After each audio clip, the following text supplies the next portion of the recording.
मैं शपथ लेती हूँ कि विद्यार्थी मेरा धर्म है, मानवता की सेवा करना मेरा परम लक्ष्य है। राष्ट्र की उन्नति में मैं सदैव तत्पर रहूंगी।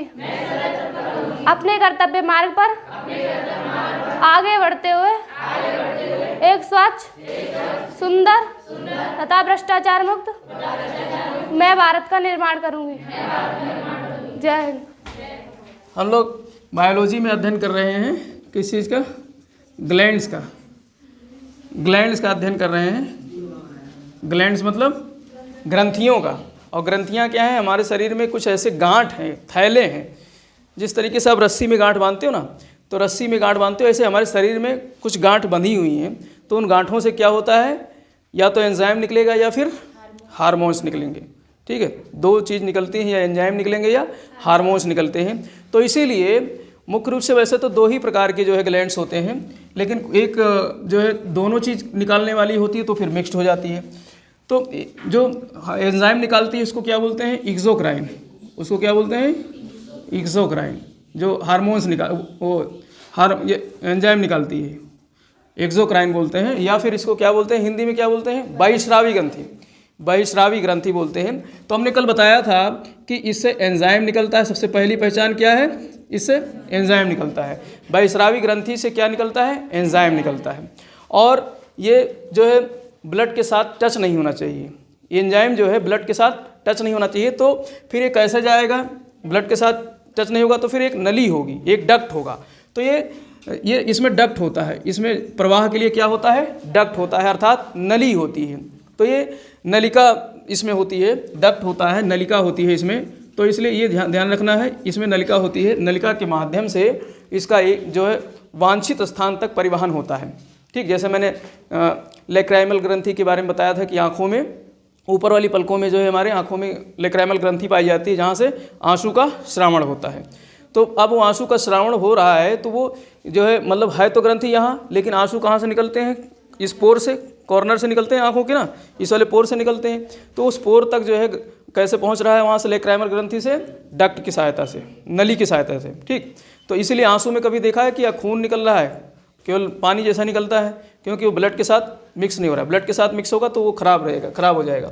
तो इसलिए ये सबसे बड़ी पहचान है हमारी जो है बहिस्रावी ग्रंथि की, कि ये एंजाइम निकालेगा और जो है नली की सहायता से निकालेगा। और दूसरी ग्रंथि जो होती है इंडोक्राइन, जो दूसरी क्या है? इंडोक्राइन, जिसको अंतःस्रावी बोलते हैं। जिसको क्या बोलते हैं? अंतःस्रावी। अंतःस्रावी ग्रंथि, अर्थात ये हार्मोन्स को रिलीज करता है। ये किस चीज़ को रिलीज करता है? हार्मोन्स को। तो ये हार्मोन्स को रिलीज करता है। और हार्मोन्स जो होते हैं इनके लिए ज़रूरी नहीं है कि जो है ये डक्ट से जाए, ब्लड के साथ चलती हैं। तो इसलिए ईश्वर ने इसको परिवहन के लिए कोई नली नहीं दी है, किसी प्रकार के डक्ट नहीं बनाया है। तो ये डक्टलेस होते हैं, ये नलिका विहीन होते हैं, ये डक्टलेस होते हैं। ये कैसी होती हैं? नलिका विहीन होती है। तो ये सबसे महत्वपूर्ण पहचान ये है। ठीक है, और कुछ ऐसी ग्रंथियाँ होती हैं जो दोनों चीज़ को बारी बारी से रिलीज करती हैं। ज़रूरत पड़ा तो हार्मोन को निकाल दिया, ज़रूरत पड़ा तो एंजाइम को निकाल दिया। तो जब दोनों चीज़ को निकालती हैं तो उनको क्या बोलते हैं? Mixed gland. उनको बोलते हैं मिक्स्ड ग्लैंड या मिश्रित ग्रंथि। तो इस टाइप की एक ग्रंथि है जो पैनक्रियाज के नाम से जानी जाती है। कौन सी ग्रंथि? पैनक्रियाज। अग्नाशय, जिसको हिंदी में क्या कहते हैं? अग्नाशय। आपने सुना होगा बहुत लोगों को डायबिटीज़ की बीमारी हो जाती है। ठीक है, तो वो पैनक्रियाज की जो है, इस पैनक्रियाज ही इसका फंक्शन है जो डायबिटीज़ को सही करता है या होता है। तो हम लोग आगे चर्चा करेंगे। तो ये मिक्स्ड ग्रंथि, ये कौन सी ग्रंथि है? मिक्स्ड ग्रंथि। और ये दूसरी सबसे बड़ी हमारे शरीर की ग्रंथि, सबसे बड़ी कौन सी है? लीवर है। सबसे बड़ी कौन सी है? लीवर है। जो किस प्रकार की ग्रंथि है? इंडोक्राइन या एक्सोक्राइन, किस प्रकार की है? कल मैंने पढ़ाया था। कल कौन सा पढ़ाया था? एक्सोक्राइन। तो लीवर किस प्रकार की ग्रंथि है? एक्सोक्राइन। ठीक, आज चित्र में भी मैंने लीवर को नहीं बनाया है, क्योंकि आज हमारा अध्ययन क्या है? इंडोक्राइन का। और प्रश्न ज़्यादातर इंडोक्राइन से ही पूछा जाता है। महत्व तो एक्सोक्राइन का भी है, लेकिन प्रश्न ज़्यादातर इसी से पूछे जाते हैं। ठीक है, और लीवर से अलग से प्रश्न आते हैं। तो लीवर का हमने बहुत अच्छी तरीके से चर्चा कल कर लिया था कि उसमें जो है कूफर सेल पाए जाते हैं। ठीक, कूफर सेल जो है शराब वगैरह पीने से डेड होती हैं, मरती हैं ना। तो ये सब जो है जानकारी होनी चाहिए। तो इस तरीके से जो है ये ग्लैंड्स हैं, इन ग्लैंड्स को हम 3 भागों में बांट सकते हैं, एक्सोक्राइन, इंडोक्राइन और मिक्स्ड। तो पहचान हो गए। हार्मोन्स कैसे होंगे? एंडोक्राइन। हार्मोन किस प्रकार की जो है ग्रंथियाँ होंगी? एंडोक्राइन। और एंजाइम किस प्रकार की? एक्सोक्राइन, बहिस्रावी। ठीक, तो पहला अंतर तो यही हो गया। और ये डक्ट में चलती हैं, ये किस में? नली में चलती हैं। ये डक्ट्स की सहायता से चलती हैं जो ब्लड के संपर्क में नहीं आनी चाहिए, और ये जो है बिना डक्ट के चलती हैं, रक्त के साथ चलती हैं। तो प्रश्न कभी पूछ लेगा कि निम्न में से कौन से जो है पदार्थ शरीर में रक्त के सहारे चलती हैं, रक्त में मिल करके चलती हैं, तो एंजाइम दे देगा और जो है आपका हार्मोन दे देगा। तो हार्मोन रक्त में घुल करके कौन सी चलती हैं? हार्मोन चलती हैं। तो रक्त में घुलकर चलती हैं, जहाँ जिसको जो हार्मोन्स की ज़रूरत होती है उसको वो दे देती हैं। शरीर के जिस अंग को जिस हार्मोन की आवश्यकता है उसे वो दे देती हैं। तो इस तरीके से आज हम लोगों का टॉपिक क्या है? इंडोक्राइन का। अभी हमने चित्र बना रखा है कि ये जो है महिला और पुरुष दोनों का है चित्र इसमें, क्योंकि दोनों में लगभग कॉमन ग्लैंड्स होते हैं, बस खाली जो जनन ग्रंथियाँ हैं उसमें अंतर होता है, बाकी सब कॉमन होता है।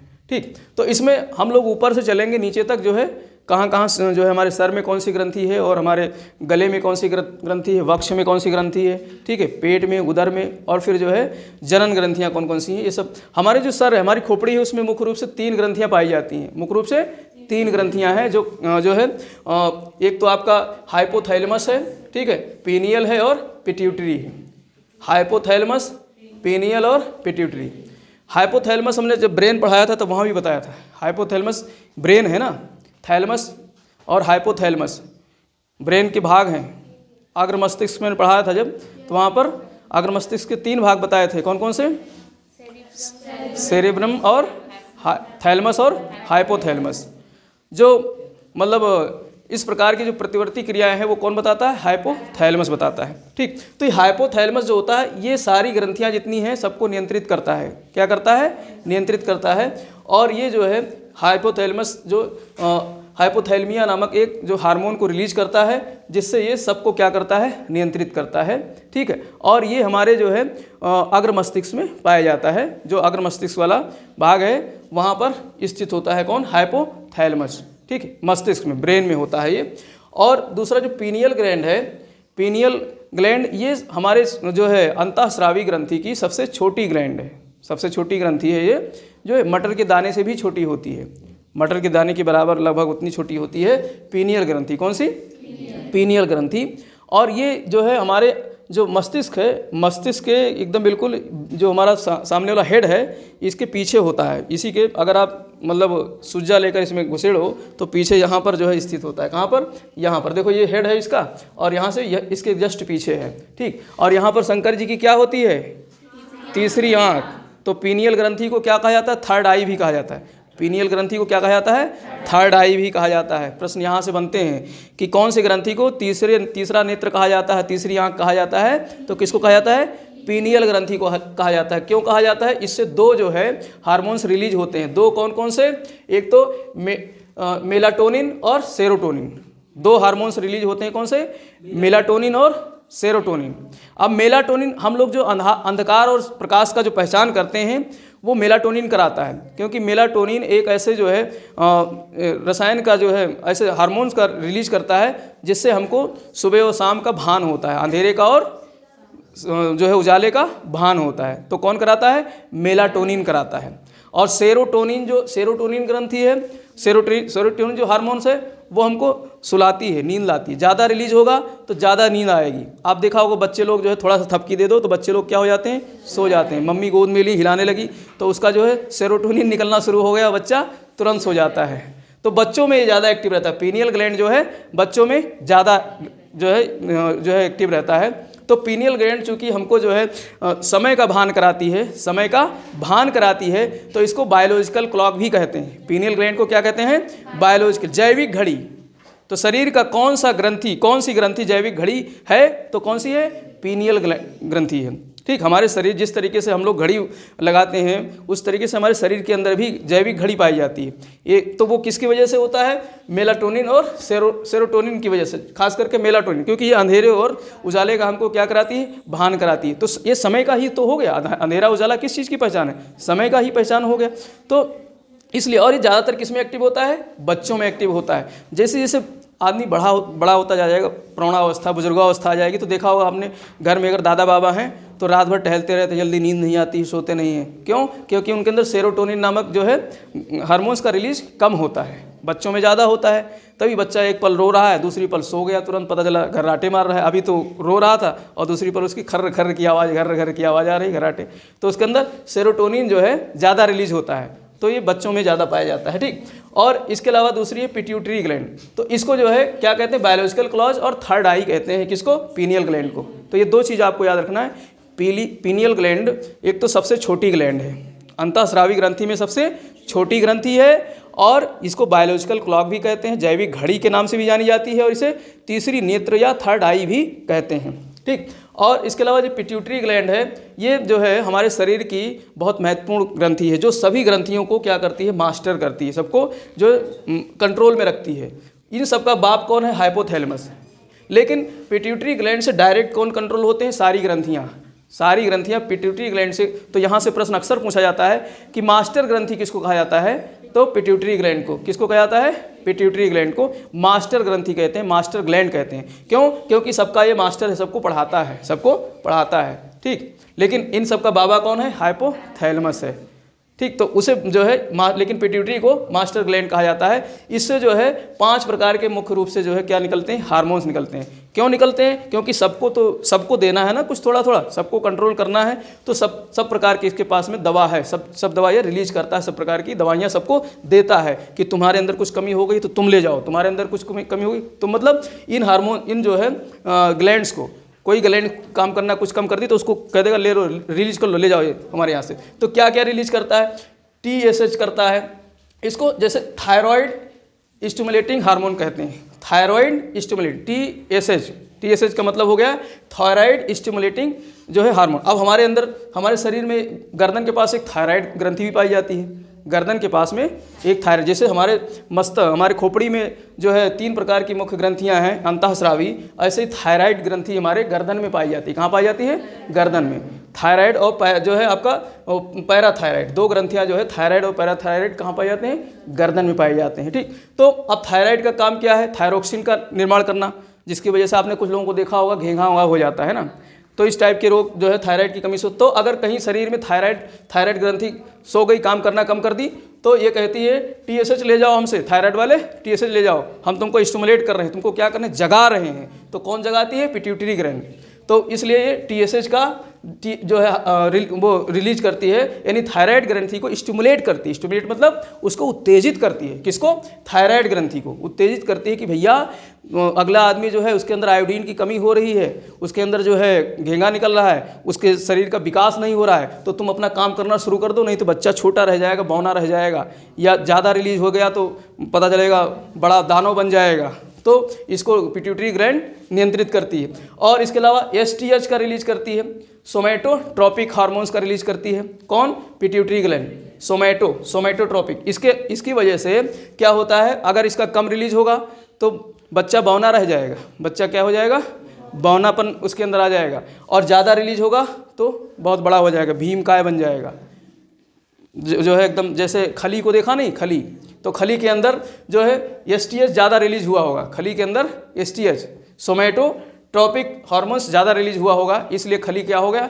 विशालकाय, बड़ा जो है आदमी हो गया। लेकिन जो सर्कस वाले बौने होते हैं इतने बड़े से होते हैं, 1.5 फुट 2 फुट के होते हैं छोटे छोटे, तो उसके अंदर कम रिलीज होते हैं, तो उनके अंदर बौनापन आ जाता है, तो किसकी वजह से? सोमैटोट्रोपिक हार्मोन्स के कारण। ठीक, और इसके अलावा LTH लैक्टोजेनेटिक, इसको प्रोलैक्टिन भी बोलते हैं, यानी दुग्ध का श्रावण करती हैं। ये क्या करती हैं? दुग्ध का श्रावण करती हैं। जैसे माता है या मान लो गैया है या कुछ है जो दूध देने वाली जानवरें हैं या जो है माँ है, तो उनके अंदर दूध अगर नहीं सही बन रहा है तो उसके अंदर फिर लैक्टोजेनिक हार्मोन्स हैं, LTH, कहते हैं कि तुम दूध का उत्पादन करो, नहीं तो बच्चा बेबी क्या पिएगा, तो इसीलिए प्रोलैक्टिन भी कहते हैं। ठीक, तो ये दूध का उत्पादन करने में इसको सहयोग करती है कौन? LTH नामक हार्मोन्स, पिट्यूटरी ग्लैंड। और इसके अलावा ऑक्सीटोसिन एक हार्मोन्स रिलीज करती है, कौन? Pituitary gland. ऑक्सीटोसिन का आप लोग नाम सुनते होंगे, गाँवों में गाय को भैंसों को लगाते हैं, ऑक्सीटोसिन का क्या लगाते हैं? इंजेक्शन लगाते हैं। जिस भैंस की जो है बछड़ा वगैरह या आज तो बछड़े भी होते हैं तब भी ऑक्सीटोसिन ज़बरदस्ती घुसेड़ देते हैं गाय के, जिससे कि ज़्यादा दूध जो है आ जाए। तो ये दूध के श्रावण को उत्तेजित करती हैं कि आसानी से दूध जो है इकट्ठा हो जाए थन में और निकल जाए। तो वो जो है माँ के शरीर में भी ऑक्सीटोसिन पाया जाता है और जितने भी स्तनधारी जो है फीमेल्स हैं चाहे जानवर, उनके अंदर भी जो है ऑक्सीटोसिन पाया जाता है। और यही कारण है कि अब इसके इंजेक्शन आने लगे हैं, ऑक्सीटोसिन के इंजेक्शन आने लगे हैं। तो इसलिए इंजेक्शन लगा करके दूधिया क्या करते हैं, जल्दी से कहते हैं इंजेक्शन लगा दें जिससे जल्दी से दूध आ जाए और काढ़ लें, और ज़्यादा भी आ जाता है, ज़्यादा इकट्ठा हो जाता है। तो ऑक्सीटोसिन जो है ये दुग्ध श्रावण को उत्तेजित करती है। तो ये यहाँ से प्रश्न ज़्यादा बनते हैं। तो ऑक्सीटोसिन किस प्रकार का हार्मोन है, दुग्ध के श्रावण से संबंधित, ठीक है। और इसके अलावा वैसोप्रेसिन भी जो है पिट्यूटरी ग्लैंड से रिलीज होता है, एक हार्मोन है। वैसोप्रेसिन क्या होता है, हमारा जो यूरेथ्रा है, हम जब किडनी पढ़ रहे थे तो वहाँ पर हमने पढ़ाया था यूरेथ्रा, मूत्र मार्ग पढ़ा था ना।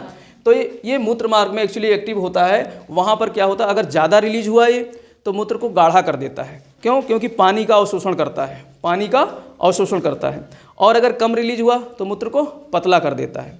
तो ये वैसोप्रेसिन के कारण होता है, ये ज़्यादा महत्वपूर्ण नहीं है। ऑक्सीटोसिन आपको ज़्यादा महत्वपूर्ण है, इसलिए इसे ध्यान रखना है। लेकिन इसके कारण क्या होता है, अगर आपका जो है ये ज़्यादा रिलीज हो रहा है तो देखा होगा बहुत लोग बार बार टॉयलेट जाते हैं। तो किस वजह से जाते हैं, वैसोप्रेसिन का रिलीज ज़्यादा हो रहा है, कम हो रहा है तो फिर जो है ज़्यादा गाढ़ा होगा मूत्र, और जो है आपका ब्लड पतला होगा। ब्लड और मूत्र का दोनों का जो है फिर अपोजिट रिलेशन हो जाता है। अगर जो है यूरिन पतला है तो ब्लड क्या हो जाएगा, गाढ़ा हो जाएगा। क्योंकि फिर जो है वैसोप्रेसिन फिर पानी को कहाँ से सोखेगा, ब्लड से सोखेगा, तो ब्लड को गाढ़ा करेगा। और अगर जो है आपका मूत्र गाढ़ा हो रहा है तो ब्लड पतला हो जाएगा, क्योंकि उसको जो है यूरिन से पानी मिल रहा है। तो इस तरीके से जो है वैसोप्रेसिन इस प्रकार का हार्मोन होता है। अब हम गले की तरफ आएंगे। गले में 2 हार्मोन्स, 3 हार्मोन्स हमने कहाँ पढ़ लिए, खोपड़ी में। कौन कौन से, हाइपोथैलेमस, पीनियल और पिट्यूटरी। पिट्यूटरी दूसरी सबसे छोटी ग्रंथि है, ये भी ध्यान रखना। पिट्यूटरी जो है दूसरी सबसे छोटी ग्रंथि है, लेकिन परीक्षाओं में मैंने ज़्यादातर देखा है उसमें इसका नाम नहीं देता है, पीनियल का नाम नहीं देता है। कहेगा निम्न में से कौन सी सबसे छोटी ग्रंथि है, तो जब ये रहेगा नहीं तो किसको लगाओगे, पिट्यूटरी को लगाओगे, ठीक है। लेकिन अगर दोनों दिया है तो किसको करना है, पीनियल को। पीनियल के बाद थोड़ी सी मतलब ये उससे बड़ी है, ज़्यादा अंतर नहीं है। तो पिट्यूटरी ग्लैंड दूसरी सबसे छोटी ग्रंथि है, ठीक। और इसके बाद जो गर्दन में है 2 ग्रंथियाँ होती हैं, एक थायराइड होती है, थायराइड ग्रंथि, और दूसरी होती है पैराथायराइड। ये थायराइड जो होती है ये इस तरीके से जो है आपका इस तरीके से संरचना होती है, ठीक। ऐसे संरचना होती है, एच आकार की संरचना होती है। किस तरीके से दिख रहा है, अंग्रेजी का एच आकार जैसी। तो एच आकार की संरचना होती है। और जो एच आकार की जो इसके चोंच होते हैं ऊपर दोनों साइड में, ऊपर नीचे 2-2 चोंच होते हैं। तो इनमें जो है दाने के आकार की, मटर से थोड़ी सी बड़े दाने के आकार की जो है पैराथायराइड ग्रंथियाँ धंसी होती हैं। इसके अंदर धंसी होती है, किसमें, थायराइड ग्रंथि में ही। तो 2 ग्रंथियाँ यहाँ पर हो गई। पैराथायराइड किसी में 4 हो सकता है, किसी में 5 हो सकता है, ठीक है, लेकिन औसत जो है 4 होते हैं, ठीक। तो थायराइड ग्रंथि ये 3 प्रकार के जो है इससे रिलीज होता है हार्मोन। एक तो मतलब अगर इसकी कमी हो गई तो ग्वाइटर रोग होता है, मतलब इस थायरोक्सिन नामक जो है हार्मोन का रिलीज करता है, अगर उसकी कमी हो गई तो 3 प्रकार के रोग देखने को मिलते हैं। 3 प्रकार के रोग। एक सामान्य रोग आप लोग जानते हो, ग्वाइटर होता है। क्या होता है, घेंघा। तो ये किसकी वजह से होता है, आयोडीन। ये आयोडीन का क्या करता है, जो है आयोडीन का अवशोषण करता है। अगर आयोडीन शरीर में कम है तो क्या होगा, जो हमारी थायराइड ग्रंथि, ये वाली जो ग्रंथि है थायराइड, ये क्या हो जाएगी, फूल जाएगी। ये वाली ग्रंथि फूल जाएगी और इतना बड़ा निकल आएगा, ठीक। गर्दन इतना मोटा हो जाएगा। तो उसको क्या कहते हैं, घेंघा कहते नहीं, गलगंड कहते हैं वैसे तो। और घेंघा नाम नहीं सुना है?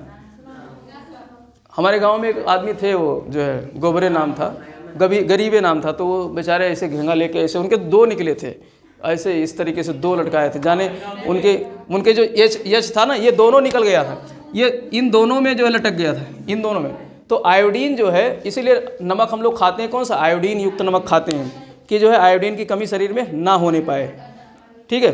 वैसे तो नेचुरल आयोडीन जो है बनाता है, लेकिन अगर आयोडीन की कमी हो गई तो कौन सा रोग हो जाएगा, घेंघा, ग्वाइटर की, अंग्रेजी में क्या कहते हैं, ग्वाइटर रोग हो जाएगा। और अगर दूसरा रोग बच्चों में होता है, क्रिटिनिज्म। बच्चों में क्या होता है, क्रिटिनिज्म। बच्चों का विकास नहीं हो पाता है। अगर मतलब आयोडीन वगैरह कम रह गया, थायरॉक्सिन जो है कम रह गया, थायरॉक्सिन का रिलीज नहीं हुआ सही से, थायराइड ग्रंथि काम नहीं कर रही सही से, तो क्या हो जाएगा, क्रिटिनिज्म, बच्चे का पूर्ण विकास नहीं होगा। पता चलेगा हाथ छोटे रह जाएंगे, पैर छोटे रह जाएंगे। तो यहाँ पर भी बच्चे का बौनापन देखने को मिलता है, बच्चे का बौनापन देखने को मिलता है। जड़ वामनता बोलते हैं इसको, क्या बोलते हैं, जड़ वामनता। जड़ मतलब स्थिर, जड़ मतलब क्या हो गया, स्थिर। वामन तो काया को बोलते हैं, वामन मतलब काया, शरीर को बोलते हैं क्या, वामन। इसलिए तो बौनापन या बौना वामन बोलते हैं, वामन बोलते हैं। तो जो है इसमें क्या होगा कि बच्चा अविकसित रह जाएगा, तो छोटा रह सकता है, उसके जननांग कम विकसित हो सकते हैं। तो इस तरीके के किस प्रकार का रोग है, क्रिटिनिज्म आपका, क्रिटिनिज्म कहते हैं। ऐसे रोग को क्या बोलते हैं, क्रिटिनिज्म। ग्वाइटर में क्या होता है, जो हमारा थायराइड ग्रंथि है वो क्या हो जाती है, बड़ी हो जाती है, थायराइड ग्रंथि बड़ी हो जाती है। और इसके अलावा आपने देखा होगा कुछ औरतें मोटा जाती हैं, एकदम फूल जाती हैं, पता चले जो है काम करते करते थक जाती हैं, देखने में तो लगता है बहुत मोटी तगड़ी हैं, तंदुरुस्त हैं, खूब होगा शरीर में, लेकिन होता कुछ नहीं। थोड़ा सा काम करेंगे, छत सीढ़ी पे चढ़ जाएंगे तो हाँफने लगती, थक जाती हैं। तो ऐसे रोग को ऐसे इस प्रकार के रोग होते हैं मिक्सोडेमिया, इनको क्या बोलते हैं, मिक्सोडेमिया। तो ऐसे रोग ज़्यादातर महिलाओं में देखने को मिलता है। इसमें जल्दी थकान आ जाएगी, सांस फूलना, ठीक है। तो इस कहते हैं इनको थायराइड बीमारी हो गई, आम बोलचाल भाषा में करें थायराइड बीमारी हो गई। तो थायराइड बीमारी तो कई प्रकार की हैं, तो उसमें भी कौन सी बीमारी है, मिक्सोडेमिया। तो मिक्सोडेमिया प्रकार की बीमारी से वो महिला ग्रसित हो जाती है। ज़्यादातर मतलब शरीर में जो है मोटापा आ जाएगा, वो किसकी वजह से, यही थायराइड ग्रंथि में जो है थायरॉक्सिन नामक हार्मोन्स का रिलीज कम होगा, तो उसकी वजह से हो जाता है। तो मिक्सोडेमिया, मोटापन आ जाता है, ज़्यादातर महिलाओं में देखने को मिलता है ये चीज़, ठीक।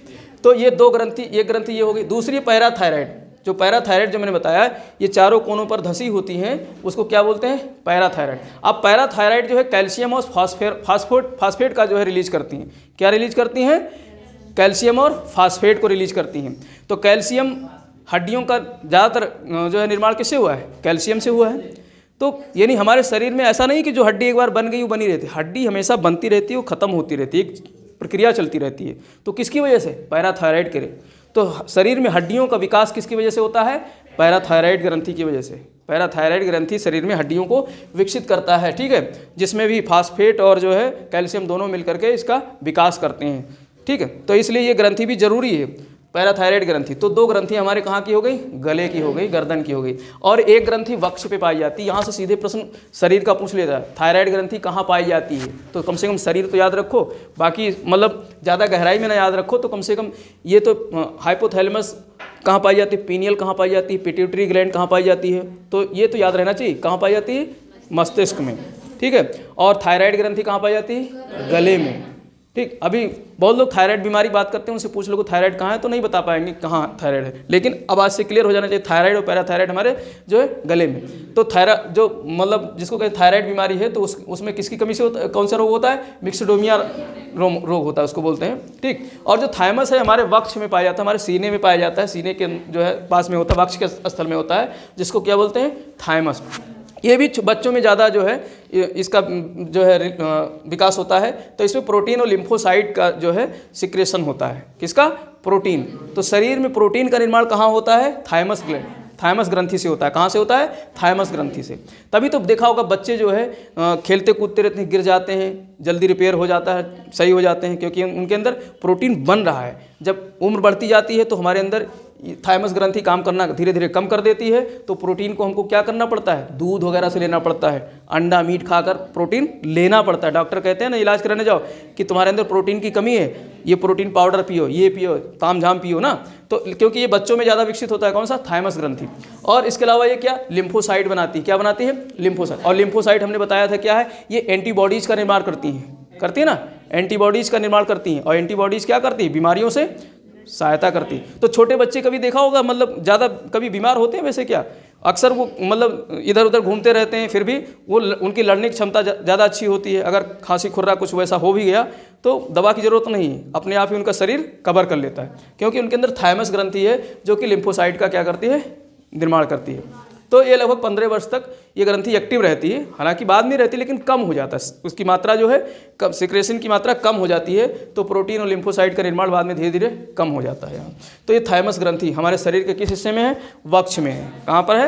वक्ष में, यहाँ पर है। ठीक, अब हमारे उदर में, हमारे जो है उदर में, हमारे पेट में कौन कौन सी ग्रंथि हैं? यहाँ पर जो है एड्रिनल मुख्य ग्रंथि कौन सी है?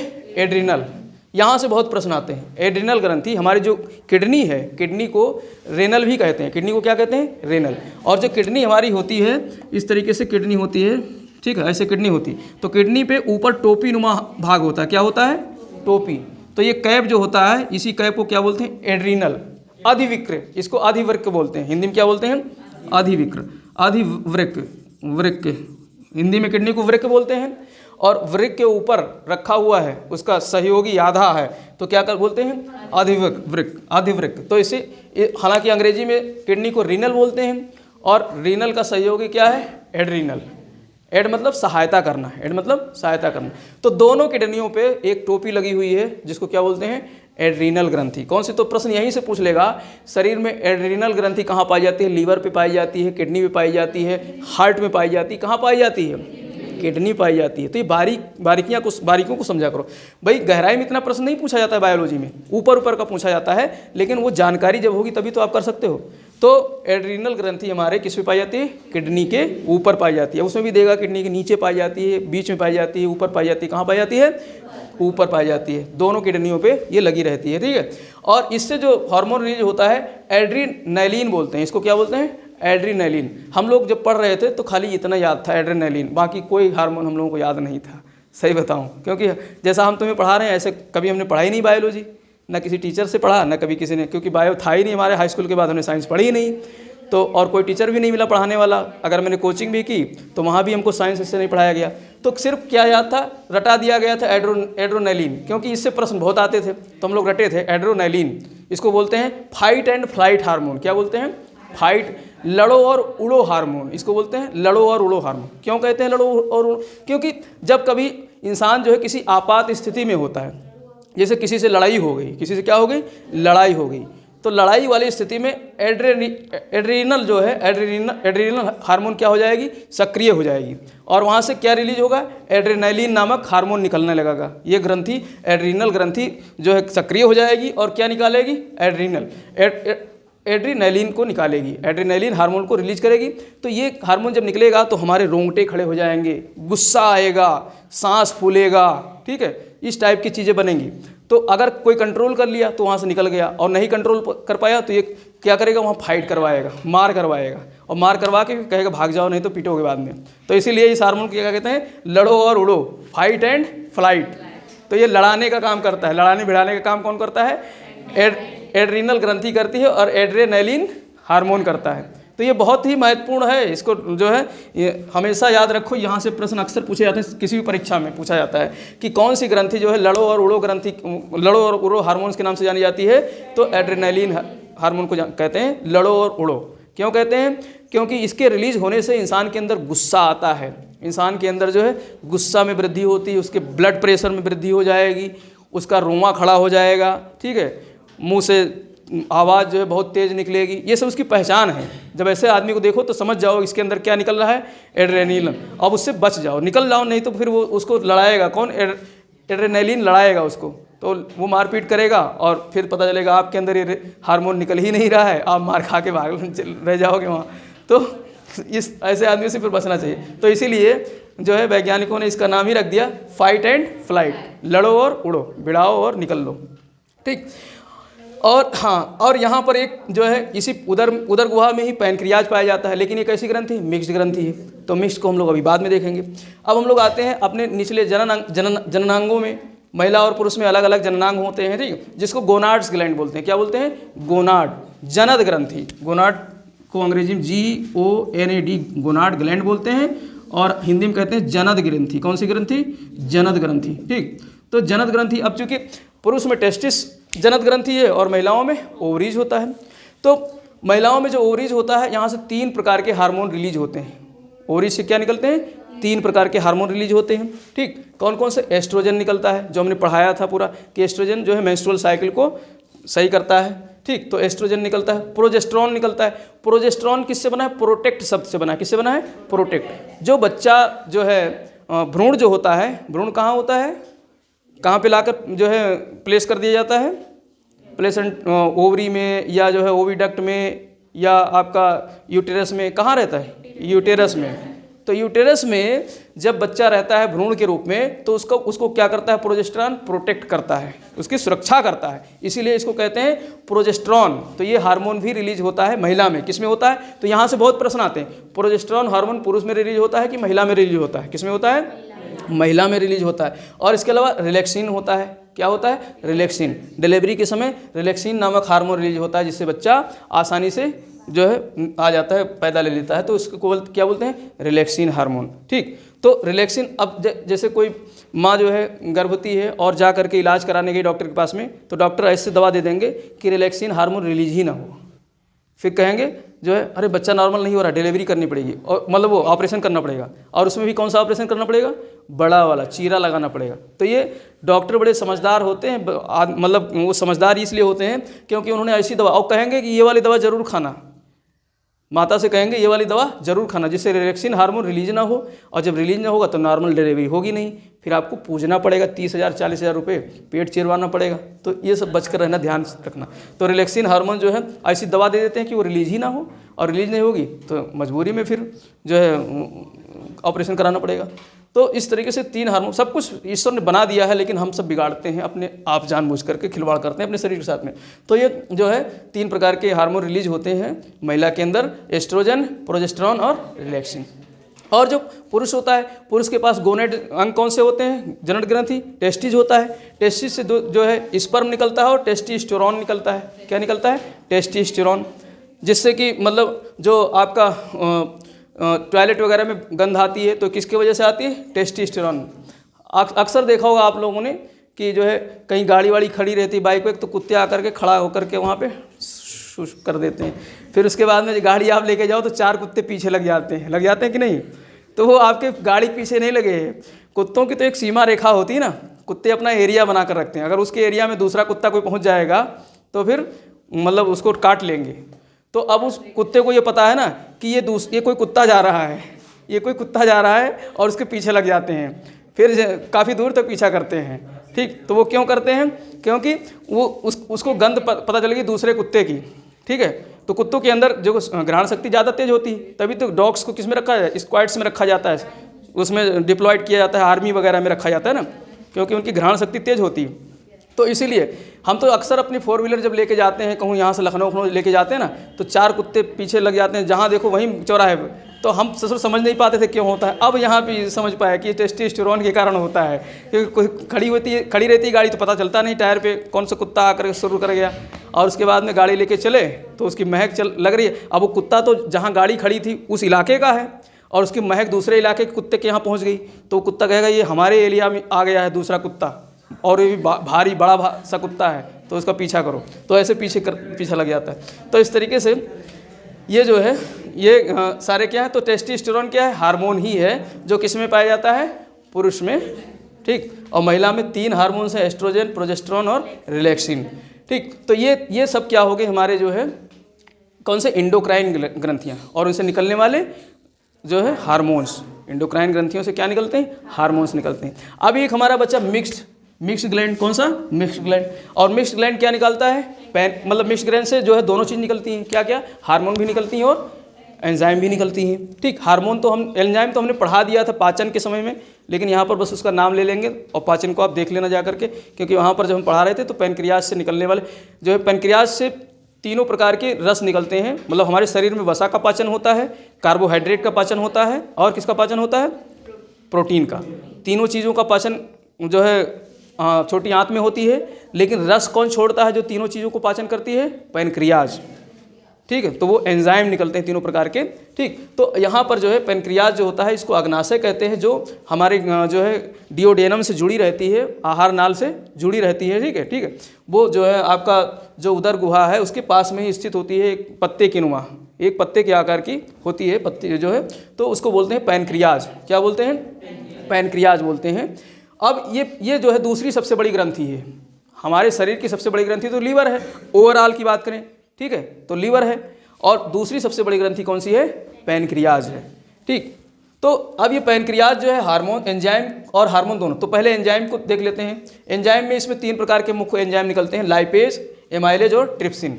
लाइपेज, एमाइलेज और ट्रिप्सिन। लाइपेज वसा का पाचन करती है। लाइपेज किसका पाचन करती है? वसा का पाचन करती है। एमाइलेज जो है कार्बोहाइड्रेट का पाचन करती है, और ट्रिप्सिन जो है प्रोटीन का पाचन करती है। तीनों चीज़ों का पाचन करने वाली रस कौन छोड़ती है? पैनक्रियाज। तो यहाँ से प्रश्न बनता है कि जो है कौन सा ऐसा हमारा जो है अंग है शरीर का जो तीनों चीज़ों को संपूर्ण पाचक रस छोड़ती है। संपूर्ण पाचक रस छोड़ने वाली कौन सी शरीर का अंग है? तो पैनक्रियाज है। लेकिन खाना पूरा यहाँ नहीं पचता है, खाना पूरा हमारा कहाँ पचता है? छोटी आंत में पचता है। तो ये डिफरेंस याद रखना चाहिए, ठीक है। तो ये जो है हो गया इस तरीके से ये। और इसके अलावा जो हार्मोन्स हैं, अब हार्मोन्स में ये जो हमारा ये होता है ना, क्या नाम है, जो इस तरीके से ऐसे पत्ते के आकार का जो हमारा पैनक्रियाज है, तो पैनक्रियाज में बहुत छोटे छोटे जो है इसमें आइलेट्स पाए जाते हैं, द्वीप पाए जाते हैं। ये छोटे छोटे गुच्छे पाए जाते हैं, छोटे छोटे बहुत सारे छोटे छोटे गुच्छे पाए जाते हैं, जिसको आइलैंड्स बोलते हैं। क्या बोलते हैं? आइलैंड्स। लैंगरहैंस ने इनकी पहचान की थी। सबसे पहले एक वैज्ञानिक थे जिसका नाम था लैंगरहैंस। तो लैंगरहैंस की दीपिका कहा जाता है, आइसोलेट्स ऑफ लैंगरहैंस बोलते हैं। तो आइसोलेट्स मतलब होता है द्वीप। आइसोलेट्स मतलब क्या होता है? द्वीप। तो आइलेट्स ऑफ लैंगरहैंस किसको कहते हैं? पैनक्रियाज को कहा जाता है। तो पैनक्रियाज का दूसरा नाम भी क्या है? Islets of Langerhans. ये क्यों, मतलब ये जब आइलेट्स ऑफ लैंगरहैंस कहेंगे तो क्या रिलीज कर रहा है? हार्मोन। और जब पैनक्रियाज की बात करेंगे खाली तो क्या रिलीज कर रहा है? एंजाइम। तो आइलेट्स ऑफ लैंगरहैंस जो है ये 3 प्रकार के इसके अंदर सेल्स होते हैं। ये 3 प्रकार के सेल्स से निर्मित होता है। कौन सा? आइलेट्स ऑफ लैंगरहैंस, जो लैंगरहैंस की दीपिका है। क्यों लैंगरहैंस की दीपिका पैनक्रियाज को कहा गया? क्योंकि लैंगरहैंस ने इसमें पता किया था कि बहुत छोटे छोटे गुच्छे पाए जाते हैं, सेल्स के बहुत छोटे छोटे, कोशिकाओं के बहुत छोटे छोटे क्या पाए जाते हैं? गुच्छे पाए जाते हैं, जो आइलैंड्स की तरीके से देखने में लगते हैं, द्वीप की तरीके से देखने में लगते हैं। तो इसीलिए इसको कहा जाता है आइलेट्स ऑफ लैंगरहैंस। लैंगरहैंस ने इसकी पहचान की थी, ठीक है, इसलिए आइलेट्स ऑफ लैंगरहैंस बोलते हैं। अब इसमें 3 सेल्स होते हैं, बीटा सेल, अल्फा सेल और गामा सेल। तो यहाँ से प्रश्न बनते हैं, बीटा सेल, अल्फा सेल और गामा सेल से क्या बना है? आइलेट्स ऑफ लैंगरहैंस का निर्माण हुआ है। किसका हुआ है? अब ये तीनों अलग अलग प्रकार के क्या निकालते हैं? एंजाइम्स निकालते हैं। जो बीटा सेल है वो क्या निकालती है? इंसुलिन। क्या निकालती है? इंसुलिन। इंसुलिन की कमी की वजह से हमारे शरीर में जो है क्या बनता है? डायबिटीज रोग बनता है। क्या बनता है? डायबिटीज। तो कभी कभी प्रश्न आ जाता है डायबिटीज किसकी कमी के कारण होता है? इंसुलिन की कमी के कारण होता है। इंसुलिन का जो है कम रिलीज होता है तो क्या होता है? डायबिटीज। अब इंसुलिन का काम क्या है? हमारे शरीर में ग्लूकोज होता है ना, खाने के बाद क्या बचता है? ग्लूकोज। तो ग्लूकोज को किस में बदलता है? ग्लाइकोजन में बदलता है। इंसुलिन का काम क्या है? ग्लूकोज को ग्लाइकोजन में बदलना, ठीक। अगर इंसुलिन कम है तो ग्लूकोज ही बना रहेगा, ग्लाइकोजन में वो नहीं बदलेगा, ग्लाइकोजन में नहीं यानी जो हमारा जो ग्लूकोज है वो टूटेगा नहीं। ग्लूकोज एक्चुअली क्या होता है? ये एक तरीके से मीठा पदार्थ होता है, ठीक है। और जब ग्लूकोज टूटेगा नहीं, उसका जो है अवशोषण नहीं होगा, नष्ट नहीं होगा, बदलेगा नहीं ग्लाइकोजन में, तो धीरे धीरे क्या होगा? ग्लूकोज शरीर में, ब्लड में बढ़ेगा। ब्लड में क्या होगा? ग्लूकोज बढ़ेगा। और जब बढ़ेगा तो फिर शरीर, कहते हैं डायबिटिक मरीज हो गया, इससे शुगर हो गया। क्या हो गया? शुगर हो गया। तो ये ध्यान रखना है, शुगर किसकी वजह कमी से होता है? इंसुलिन की। तो बहुत लोग जिसके अंदर एकदम बनना ही बंद हो जाता है इंसुलिन, फिर उनको इंसुलिन की इंजेक्शन देना पड़ता है। ऐसे लोग जो है देखा होगा, जो है जिनको डायबिटीज बहुत ज़्यादा है, 500 से अबव हो गया, तो जो है क्या होता है? उनको फिर जो है इंजेक्शन देना पड़ता है। कुछ लोगों के अंदर तो डेली देना पड़ता है इंसुलिन, ठीक है। तो ये बहुत खतरनाक बीमारी होती है, इससे आदमियों की डेथ तक हो जाती है। तो ये इंसुलिन। और दूसरा है बीटा सेल। बीटा सेल ग्लूकागान को जो है रिलीज करती है। कौन से हार्मोन को रिलीज करती है? ग्लूकागान को। तो ये ग्लाइकोजन को ग्लूकोज में बदलती है। जो ग्लाइकोजन बदल गया है, किसमें? ग्लूकोज से ग्लाइकोजन में बदल गया है, उसको फिर से ये ग्लूकोज में बदलती है। मान लो इंसुलिन है ही नहीं और ग्लूकागॉन ज़्यादा है, तो जितना ग्लाइकोजन था उस सबको किस में बदल देगी? ग्लूकोज में। तो ग्लूकोज और बढ़ जाएगा शरीर में, तो ग्लूकोज और बढ़ जाएगा। तो दोनों का बराबर होना जरूरी है।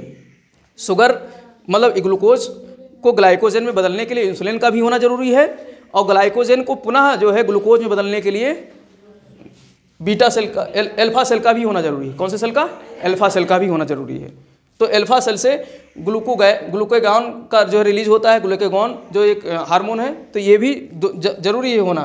तो इसकी वजह से हमारे शरीर में जो है डायबिटीज़, शुगर नहीं होता है। अगर इनमें बैलेंस नहीं हुआ तो क्या हो जाएगा, शुगर हो जाएगी, डायबिटीज़ हो जाएगी। और डायबिटीज़ की बीमारी के लिए अभी हमारे भारत के ही एक जो है डॉक्टर ने करी पत्ते का सुझाव दिया है। करी पत्ते में एक्चुअली जो इंसुलिन होता है, इसमें ज़्यादा मात्रा में क्या पाया जाता है, जिंक पाया जाता है, जिंक ज़्यादा मात्रा में पाया जाता है। ठीक है, तो जो करी का पत्ता होता है, करी पत्ता तो सभी जानते होंगे, मीठा नीम, तो करी के पत्ते में क्या है, जिंक की मात्रा ज़्यादा पाई जाती है।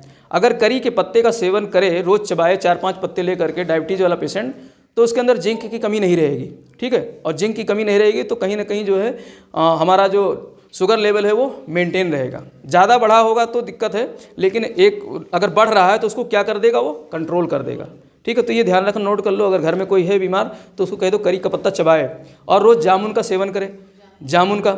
ठीक है, जामुन का फल जो है हमेशा नहीं मिलता है, लेकिन जामुन का रस मिलता है, तो जामुन का रस का सेवन करा सकते हो बाकी समय में, नहीं तो नेचुरल तो जामुन ही सही है। तो ये 2 चीज़ बहुत अच्छी चीज़ें हैं जिनसे क्या होता है, हमारा जो है डायबिटीज़ कंट्रोल हो सकता है। ठीक, तो करी का पत्ता बहुत ही कारगर है, इस पर अभी और रिसर्च चल रहा है, लेकिन ये बहुत कारगर है करी का पत्ता। ठीक है, तो इस तरीके से ये 2 सेल्स हो गए, बीटा सेल्स और जो है अल्फा सेल, और एक है गामा सेल जो सोमेटोस्टेरोन का जो है रिलीज करता है, जो भोजन में ऊर्जा है, उस चीज़ को भोजन से ऊर्जा का ग्रहण करती है। तो ये कौन सा सेल है आपका, गामा सेल है। अल्फा, बीटा और गामा, 3 सेल से जो है क्या बना होता है हमारा, पैनक्रियाज, लैंगर आइलेट्स ऑफ जो है लैंगर हैंस। तो लेकिन 2 मुख्य है हमारे, कौन से, बीटा सेल और अल्फा सेल, बीटा सेल और अल्फा सेल। तो बीटा सेल, अब प्रश्न ज़्यादा यहाँ से नहीं पूछता है घुमा करके, सिर्फ इंसुलिन के बारे में पूछता है कि पैनक्रियाज का कौन सा सेल रिलीज करता है किस चीज़ का, इंसुलिन का, तो कौन सा सेल करता है, बीटा सेल। ठीक है, और ये सारे जितने हार्मोन्स होते हैं ये किसके होते हैं, प्रोटीन के बने होते हैं। ये सारे हार्मोन्स किसके बने होते हैं, प्रोटीन के बने होते हैं। तो कभी कभी प्रश्न में पूछ लेता है कि जो है इंसुलिन किस चीज़ का बना है, प्रोटीन का बना है। ठीक, या हार्मोन, बाकी जितने बाकी सारे, खाली गोनेट्स को छोड़ करके, गोनेट्स जो बना होता है स्टेरॉइड का बना होता है, किसका बना होता है, स्टेरॉइड का बना होता है। बाकी सारे हार्मोन्स का निर्माण किससे होता है, प्रोटीन से होता है। ठीक है, तो पैनक्रियाज से रिलीज होने वाला जो इंसुलिन है ये भी किससे बना है, प्रोटीन से। तो प्रश्न यहाँ से इंसुलिन को प्रोटीन से रिलेट करके भी पूछा जा सकता है, कैसे भी घुमा करके पूछ सकता है, लेकिन आपको ध्यान रखना चाहिए कि जो है इंसुलिन बीटा सेल रिलीज करती है, और बीटा सेल कहाँ पाई जाती है, पैनक्रियाज में। ठीक है, और पैनक्रियाज जो रिलीज करता है, सेक्रेशन करता है हार्मोन, वो प्रोटीन होता है, मोस्टली क्या होता है, प्रोटीन। तो इसलिए जो है इंसुलिन भी क्या हुआ, प्रोटीन हुआ, एक तरीके से इंसुलिन भी प्रोटीन का ही हिस्सा हुआ। ठीक, और इंसुलिन किसको नियंत्रित करती है, डायबिटीज़ बीमारी को। तो डायबिटीज़ बीमारी के लिए अगर इंसुलिन की कमी है, बीटा सेल इंसुलिन कम दे रहा है, तो शुगर की मात्रा बढ़ जाएगी। कारण क्या है, क्योंकि ग्लूकोज का ग्लाइकोजन में परिवर्तन नहीं हो पाता है, और जब ग्लूकोज मात्रा बढ़ेगी तो उसको शुगर बोलते हैं, और ब्लड में फिर शुगर बढ़ जाएगा। ठीक, तो शुगर बढ़ जाएगा तो उसकी वजह से डायबिटीज़ नामक बीमारी हो जाती है। और उस बीमारी को कंट्रोल करने के लिए नेचुरल तरीका मैंने बताया क्या है, करी का पत्ता, क्योंकि करी के पत्ते में जिंक की मात्रा ज़्यादा पाई जाती है, और इंसुलिन में जिंक ही ज़्यादा पाया जाता है। ठीक है, तो इस तरीके से जो है ये पूरा हमारा जो है क्या ख़त्म हो गया, हार्मोन्स वाला चैप्टर। तो हार्मोन्स में हम लोगों ने जो है इंडोक्राइन और एक्सोक्राइन दोनों देख लिया। ठीक है, एक बार फटाफट हम लोग रिवाइज करते हैं मेन बातों को, फिर बंद करते हैं क्लास को। ठीक, देखो जो पहले तो ये समझो, एक्सोक्राइन जो है बहिस्रावी ग्रंथि एंजाइम का श्रवण करती है, किसका श्रवण करती है, एंजाइम का। ठीक, अब एंजाइम में हमने पूरा कल पढ़ा दिया था, पूरा जैसे मतलब सर से लेकर के वो पैर तक पूरा जितना एंजाइम है, ग्रंथियां हैं जितनी हैं, ठीक, वो सब जैसे पैरोटिड ग्रंथि ये क्या रिलीज करती है, तो प्रश्न ऐसे बन जाएंगे, पैरोटिड ग्रंथि क्या रिलीज करती है, तो बहुत लोग हार्मोन लगा आएंगे, लेकिन क्या रिलीज करती है, एंजाइम। और सबसे बड़ी ग्रंथि है जो है पैरोटिड, लार ग्रंथियों में सबसे बड़ी कौन सी है, पैरोटिड, लार ग्रंथि में, लार ग्रंथियों में ना। बाकी लीवर तो सबसे बड़ी ग्रंथि है, पूरे शरीर में अगर कोई ग्रंथि सबसे बड़ी क्या है, तो लीवर है। ठीक है, और दूसरे नंबर पे क्या है, पैनक्रियाज। लेकिन लार ग्रंथियों में सबसे बड़ी ग्रंथि कौन सी है, पैरोटिड। ठीक है, तो जो एक्सोक्राइन है ये एंजाइम का रिलीज करती है और नली के सहायता से जाती है, नलिका के सहायता से जाती है। और जो इंडोक्राइन ग्रंथि है वो बिना नली के जाती है, रक्त के सहारे चलती है। किसके सहारे चलती है? रक्त के सहारे। और किस चीज़ का रिलीज करती है? हार्मोन्स को रिलीज करती है, हार्मोन्स को। और दोनों को रिलीज करने वाली कहलाती है मिश्रित ग्रंथि, मिक्स्ड ग्लैंड। ठीक है, तो मिक्स्ड ग्लैंड पैनक्रियाज, सीधे सीधे प्रश्न पूछेगा, जो पैनक्रियाज है, जो अग्नाशय है, वो किस चीज़ का रिलीज करती है? तो पूछे, दे देगा उसमें हार्मोन का, दे देगा जो है एंजाइम का, और दे देगा दोनों का, दे देगा किसी का नहीं। तो क्या टिक लगाओगे? दोनों का। इस टाइप के प्रश्न एग्जाम में पूछे जाते हैं। ठीक है, तो दोनों का जो है पैनक्रियाज रिलीज करती है। तो यहाँ पर जो हमारे खोपड़ी में थी हार्मोन्स रिलीज करने वाली 3 मुख्य ग्रंथियाँ थी, हाइपोथैलेमस और पीनियल और पिट्यूटरी। सबसे छोटी पीनियल और उसके बाद दूसरी सबसे छोटी पिट्यूटरी ग्लैंड। ठीक, पीनियल जो है इसको थर्ड आई भी कहते हैं। इसको क्या कहते हैं? थर्ड आई। बायोलॉजिकल क्लॉक भी कहते हैं, जैविक घड़ी भी कहते हैं। किसको? पीनियल को। और पिट्यूटरी को मास्टर ग्लैंड कहते हैं। पिट्यूटरी को क्या कहते हैं? मास्टर। बस इतना याद रखो, मास्टर ग्लैंड। बाकी जो हमने यहाँ पढ़ाया है इसमें से खाली आप ऑक्सीटोसिन को याद रखो, ऑक्सीटोसिन को, क्योंकि ऑक्सीटोसिन जो है ये दुग्ध के स्रावण को जो है बढ़ाती है। तो ऑक्सीटोसिन याद रखो। बाकी पिट्यूटरी ग्लैंड को मास्टर ग्रंथि भी कहते हैं, दूसरी सबसे छोटी ग्रंथि है। ठीक, और 2 ग्रंथियां हमारे गर्दन में पाई जाती हैं। कौन कौन सी? थायराइड और पैराथायराइड। ठीक है, तो थायराइड ग्रंथि, इससे क्या होता है? घेंघा रोग होता है, जो थायरॉक्सिन की कमी से होता है। थायरॉक्सिन की कमी से कौन सा रोग होता है? घेंघा रोग होता है, क्योंकि आयोडीन जो रिलीज होता है उसका जो अवशोषण नहीं कर पाती है थायरॉक्सिन नहीं होने की वजह से, तो हमारा जो थायराइड है, जो थायराइड ग्रंथि वो बड़ी हो जाती है, तो इससे घेंघा रंग हो होता है। और या फिर बच्चों में क्रिटिनिज्म होता है, बड़ों में खास करके महिलाओं में मिक्सडेर्मिया होता है। ठीक है, जिसकी वजह से क्या होता है? फूल जाती हैं महिलाएं और जो है थकान लगती है। ठीक है, जल्दी हम्फी आ जाती है। ठीक, वक्ष में थायमस ग्रंथि होती है। वक्ष में क्या होती है? थायमस ग्रंथि, जो प्रोटीन और लिम्फोसाइट का निर्माण करती है। किसका? प्रोटीन और लिम्फोसाइट। इसलिए बच्चों में ज़्यादा इसका जो है रिलीज होता है 15 साल की उम्र तक। और इसके अलावा हमारे वृक्क पे, हमारी किडनी पर, उसके ऊपर 2 ग्रंथियां लगी होती, दोनों किडनियों पर, जिसको एड्रीनल कहते हैं। क्या बोलते हैं? एड्रीनल। रीनल किडनी का ही नाम है। रीनल किसका नाम है? किडनी का। तो यहाँ पर किडनी कहो या रीनल कहो, दोनों एक ही नाम है, और इसीलिए उसके ऊपर सहायक एक ग्रंथि है जिसको कहते हैं एड्रीनल। तो एड्रीनल ग्रंथि एड्रीनैलिन को रिलीज करती है, और एड्रीनैलिन जो हार्मोन है वो क्या कहलाती है? फाइट एंड फ्लाइट, लड़ो और उड़ो। क्योंकि उसके रिलीज होने से इंसान लाल हो जाता है, पीला हो जाता है, गुस्से से लाल पीला हो जाता है, और फिर लड़ाई करने पे आमादा हो जाता है। ठीक, तो ये इसलिए जानी जाती है एड्रेनलिन, फाइट एंड फ्लाइट। और इसके अलावा गोनेड ग्रंथि हैं, जनत ग्रंथियां हैं, पुरुष में और मेल्स में अलग अलग होती हैं। महिलाओं में ओवरीज में 3 प्रकार के जो है हार्मोन्स रिलीज होते हैं, एस्ट्रोजन, प्रोजेस्टेरोन और रिलैक्सिन। और पुरुष में स्पर्म और टेस्टोस्टेरोन निकलता है। ठीक है, मेल्स में। और जो पैनक्रियाज है हमारा, जो मिक्स्ड ग्लैंड है, पैनक्रियाज क्या है? Mixed gland. तो पैनक्रियाज तो 3 प्रकार के पाचक रसों को छोड़ती है, जिसको एंजाइम कहते हैं। पैनक्रियाज 3 प्रकार के पाचक रस छोड़ती है, जिसको क्या बोलते हैं? एंजाइम। हार्मोन हमारे खाना को पचाता नहीं है, पचाता क्या है? एंजाइम।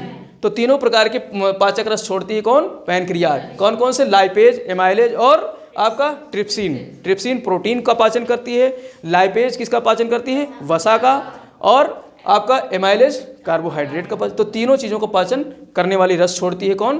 पैनक्रियाज। और पाचन कहाँ पूरा होता है? छोटी आंत में पूरा होता है। रस तो ये छोड़ दिया, लेकिन पूरा पाचन छोटी आंत में कंप्लीट हो जाता है। ठीक, तो और जो हार्मोन की बात करें तो हार्मोन्स जो जहाँ से रिलीज होता है, उसकी संरचना को सबसे पहले किसने देखा था? लैंगर हैंस ने देखा था। किस वैज्ञानिक ने? लैंगर। तो उसने देखा कि जो पैनक्रियाज की बनावट है वो गुच्छे नुमा है, छोटे छोटे जो है गुच्छे नुमा संरचना है उसकी। तो इसलिए उसको कहा Langer islets of Langerhans, Langerhans की द्वीपिका। ठीक, और लैंगर हैंस की द्वीपिका 3 प्रकार के सेल्स से निर्मित है, जो है बीटा सेल, अल्फा सेल और गामा सेल, जिसमें मुख्य रूप से बीटा सेल याद रखना है। बीटा सेल क्या निकालता है? इंसुलिन। और इंसुलिन कर जो है सिक्रेशन कम होता है, रिलीज कम होती है इंसुलिन नामक हार्मोन, तो हमारे शरीर में क्या बन जाता है? डायबिटीज़, यानी ग्लूकोज की मात्रा बढ़ जाएगी शरीर में। क्या बढ़ जाएगी? वो तो हम लोग कह देते हैं आम भाषा में शुगर, लेकिन वो होता क्या है? ग्लूकोज की मात्रा बढ़ जाती है। तो ग्लूकोज की मात्रा जब बढ़ जाती है तो हम लोग आम भाषा में क्या कहते हैं? शुगर हो गया, यानी चीनी बढ़ गया। शुगर मतलब चीनी है। तो बाहर की चीनी नहीं खानी है। अगर शुगर हो गया तो बाहर की चीनी नहीं खानी, तभी तो उसको शुगर कहते हैं। हमारे जो नेचुरल शुगर होते हैं, फल में होता है, ठीक है, ये सब नेचुरल होते हैं, हनी में होता है, ये सब खाओ तो फायदा करता है। अगर आपको मतलब किसी को डायबिटीज़ है तो इस हनी खाए और जो है फल खाए, तो उससे शुगर नहीं बढ़ेगा, उससे कंट्रोल रहेगा, मेंटेन रहेगा, क्योंकि वहाँ से जो ग्लूकोज निकला है उसको अगर मान लो पैनक्रियाज जो है इंसुलिन है ही नहीं, ख़त्म ही हो गए बनना, तब दिक्कत है। लेकिन अगर इंसुलिन रिलीज हो रहा है तो उसको आसानी से ग्लाइकोजन में बदल देगा, क्योंकि ये भी ज़रूरी है भाई, ग्लूकोज नहीं होगा शरीर में तो फिर ऊर्जा कहाँ से मिलेगी, तो ग्लूकोज का भी रहना जरूरी है। तो ग्लूकोज कौन सा लें, नेचुरल लें, शुगर वाला ना लें, चाय चीनी पत्ती ये सब ना लें, चाय वाली और जो है मिठाई वाली ये ना लेकर के, बल्कि नेचुरल लें, तो उससे कंट्रोल रहेगा। और बाकी कंट्रोल करने के लिए हमने बताया है करी का पत्ता और जामुन, ये 2 महत्वपूर्ण तत्व हैं।